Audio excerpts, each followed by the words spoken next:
Yeah, yeah, yeah. Yeah, yeah, yeah. Yeah, yeah, yeah. Yeah, yeah, yeah. D. Eric Body Beats. It's a vibe. So I got away from the restaurant business and still dealing with restaurants. I know. I was thinking about that fucking the other weird, day. right? Yeah. Like, what is that? So it's like, is it a lesson that I haven't learned? You know what I'm saying? It was interesting. I was thinking about that the other day. But I'm weird. I look at it from a different perspective. But I see what you mean. Well, I look at it. I look at it as me, climbing fancy trees all day. Explain.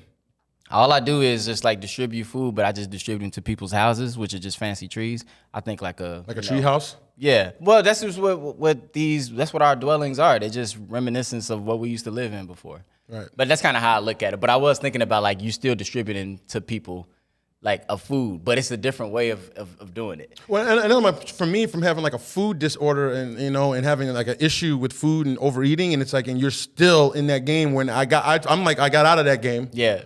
I'm like, good. I'm away from the food game, and then I'm right back in it. And now, not only am I in it, but I have free reign to do whatever the fuck I want. So I can like literally stop the car and go. Whereas if I was at work, you can't necessarily just stop and go eat something. Mm-hmm. So like I really have to be mentally tough. And then you add this challenge where you can't fuck up on a diet. You know what I'm saying? And you're trying to lose weight. And then you got the best smelling shit on the planet right to your right. All kind of, I went to Cinnabon under there. I'm like, Cinnabons. They go to the mall and smell Cinnabon, man. That'll fuck you up if you ain't got your shit together.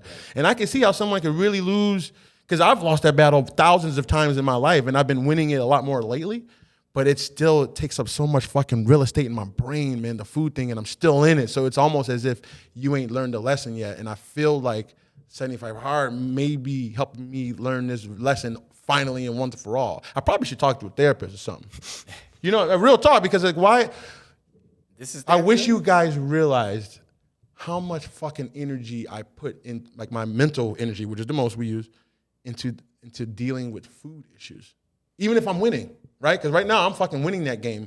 But it's like, imagine, you know what it feels like? It feels like a basketball team, and they don't start playing serious to the fourth quarter, so they always got to come back from behind 10. They win it, but they always got to come back from behind 10. Why can't they just come up from the top, kill it, so it's easy? That was the Bulls one year, I'm telling you.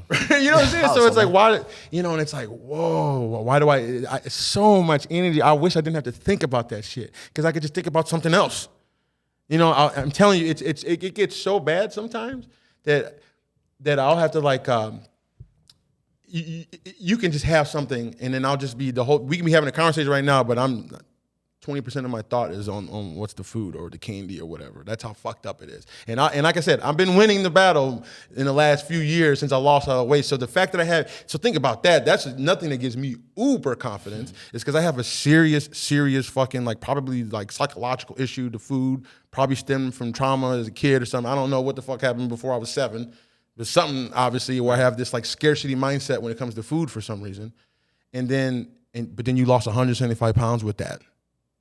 So think about that. So as far as my confidence is concerned, it's like, okay, I know that's a fucking problem, but it can be overcame. So can't nobody tell me what the fuck you can't overcome. Mm-hmm. So then, not to bring you up or anybody up, but when people have like this kind of limiting belief, I'm like, the fuck are you talking about? Because if you even knew what the fuck that I go through in my brain, and again, it's my story, but how I feel about my fucking issues and my upbringing and the things that happened to me and getting cancer and shit. You mean to tell me you can't go get 2 45-minute workouts? Man, fuck you. I really believe that. So people who have like this kind of like limiting, not me, poor me, victim mentality shit, that shit is extremely hard for me to accept.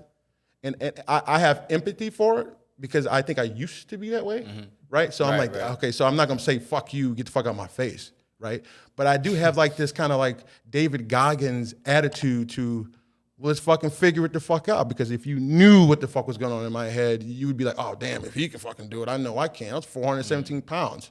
Fuck you. Yeah, and that's what I say. When you have such a transformational experience like that, there's nothing anyone can tell you on earth.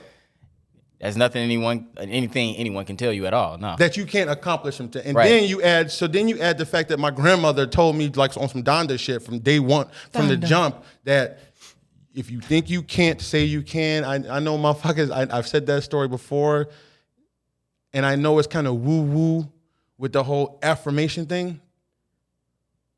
Let me ask you, D, do you think that I believe I can accomplish anything? Yes. Where would that stems from that moment? I want to say real quick, of all people, I believe you more than most. Like you know, you are at the far end of the spectrum of like, yeah. So But he adopts hats it, off to you. Right. D. Eric body beats, it's a vibe.